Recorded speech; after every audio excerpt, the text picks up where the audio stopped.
You have to make sure that all of the departments in the company are on board with the idea of going international. It's no good the CEO having this bee in his bonnet, only to find that, firstly, the sales department don't know how, the logistics department are not willing.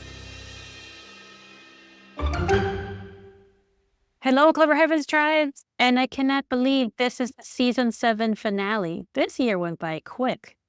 Today we're going to be going into something that I think is actually going to be super helpful going into a hidden recession this upcoming year.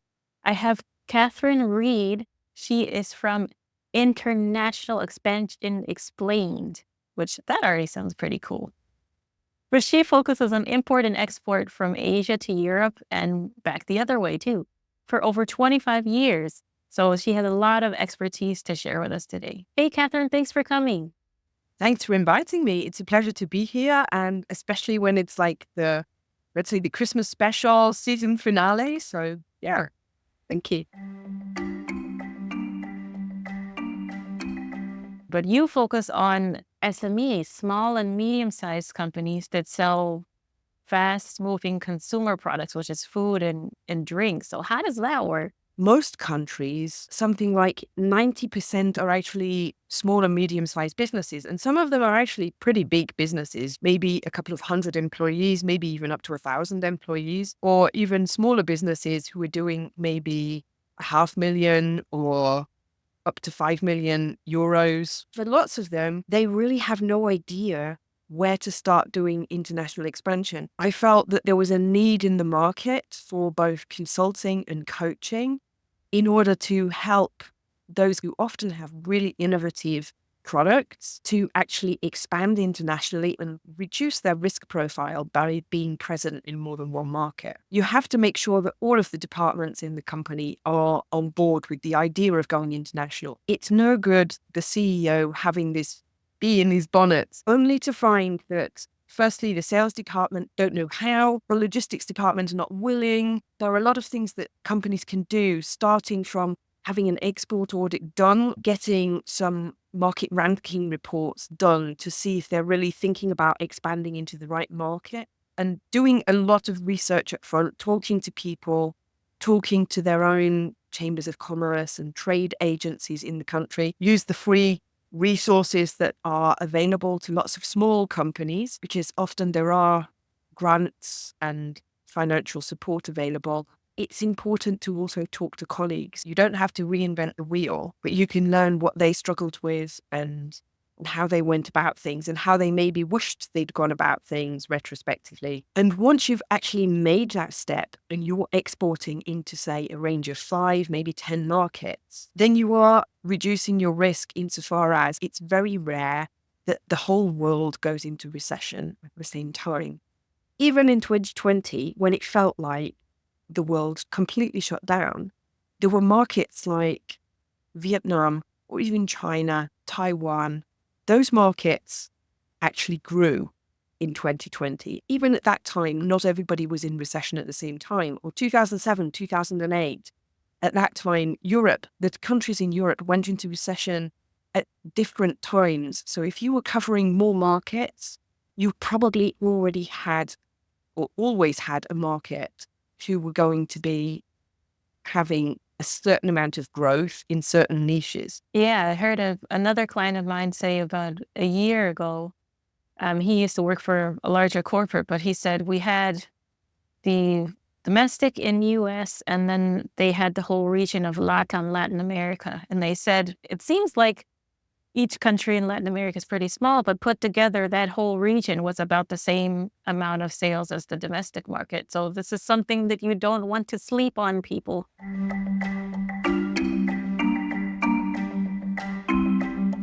So when most companies in the West think about exporting to Asia, they think maybe China or Japan. But what would you say are the maybe 3 to 5 largest markets in Asia? And how are they different from each other? You can't ignore China. China is too big to ignore. Japan is interesting for some products, but the Japanese are quite insular in the way that they do business. So they're not that open for lots of imported food and drink products, at least. Indonesia is a huge market. People underestimate the size of Indonesia, but it's difficult for doing food and beverage. If you want to do food business, drink business, or even skincare business there, then you have to take a look at the halal regulations. You can't ignore markets like India. It's not a specialization of mine, but India is also, of course, a huge consumer market. And I would say that for certain types of products, also Thailand is a very big market, or South Korea. If you're a company who is selling, for example, direct to consumers via e-commerce, then South Korea is the fourth largest e-commerce market in the world, despite not having such a huge population. There are also markets like Vietnam, which is almost 100 million inhabitants, which are becoming really interesting in terms of FMCG and consumer products generally. Yeah, it's an exciting region, and it's also the region where probably most of the world's economic growth is going to come from in the next 10 years. Because they are very young markets, like there are a lot of young people in most of Southeast Asia for certain, then it means that they're also very dynamic and trends move very quickly, which also makes them exciting to do business in. Things change more quickly than maybe they do in the West. That is the thing that you do notice working in Asia, is that people generally are much more open to try new things. Europe, the basic attitude is skepticism when something new comes in, and they're always looking for what is the problem with it, or what could be the disadvantage, or where could I get scammed with this. Almost everywhere in Asia, people tend to be much more, what is the advantage to me? Does it make my life more comfortable, more convenient? That really does drive the speed of change.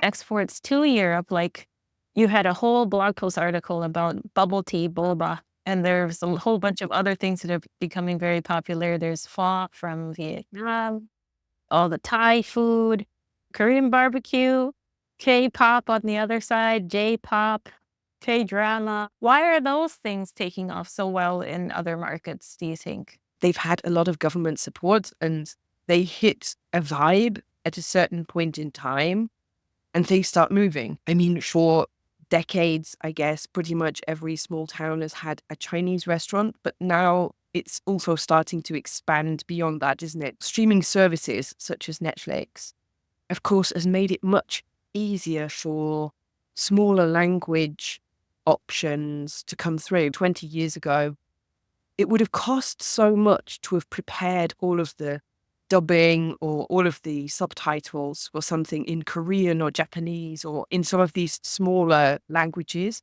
Whereas now you can have a quick and dirty AI version of it that then is improved maybe by a human translator, and then it grows and it snowballs. Yeah, even personally, I think this week on Netflix, mostly I've been watching Korean and Japanese shows. Millennials and Gen Z, they're also very interested to learn about other cultures. I feel like it's similar to maybe after World War II, where everyone was interested in learning about European cuisine, like Julia Child's book about French cooking.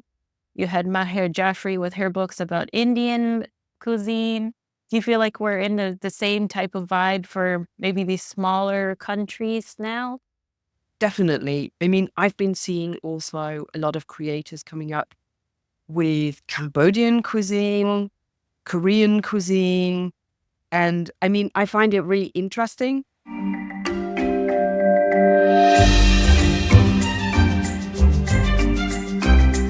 The last thing I want to ask you, Kathryn, and this might bring out a little bit of haters, but you're a Brit living in Austria.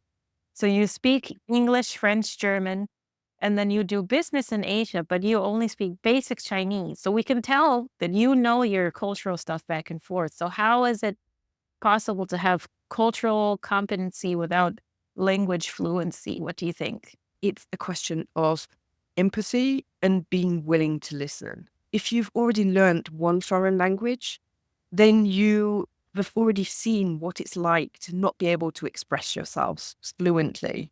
You've also seen the skills that you can learn to help you get over that by really closely observing people and starting to look for let's say, nonverbal cues as to what they're actually meaning about things. A lot comes from also just listening and taking people as you find them. Nobody is the typical Japanese or the typical Korean. Being able to meet people where they are and to very closely observe and to know in advance what are likely to be the ways that that person is going to react to me in terms of how they manage meetings, how they respond. Are they likely to accept a direct criticism, or do I have to be really careful there? But at the end of the day, they're just a framework for you to kind of build the rest of it on. I don't think you need to have the language skills, although of course they make it easier and faster to do it.